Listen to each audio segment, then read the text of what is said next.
নমস্কার বন্ধুরা,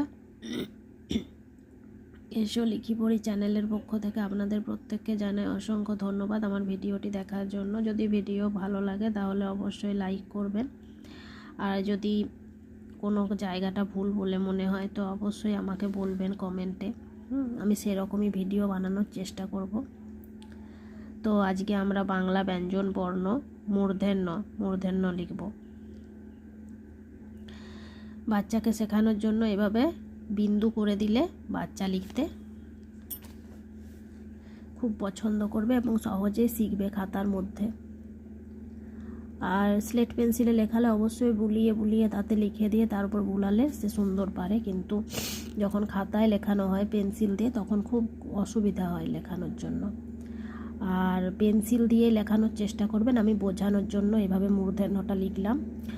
মূর্ধন্যর অর্ধমাত্রা থাকে, পূর্ণ মাত্রা মূর্ধন্যের হয় না, মূর্ধন্যের মাত্রা অর্ধ থাকে। তাই মাত্রাটা বারবার করে আমি সব ভিডিওতে বলেছি, মাত্রাহীন কোনটায় অর্ধমাত্রা পূর্ণমাত্রা অবশ্যই বাচ্চাকে শেখাবেন। এবং এই যে মাত্রাগুলো এগুলো কিন্তু স্পট করে বিন্দু দিয়ে দিয়ে শেখানোর চেষ্টা করবেন। যাই হোক, তো যখনই এইভাবে লিখতে পেরে যাবে ওরা,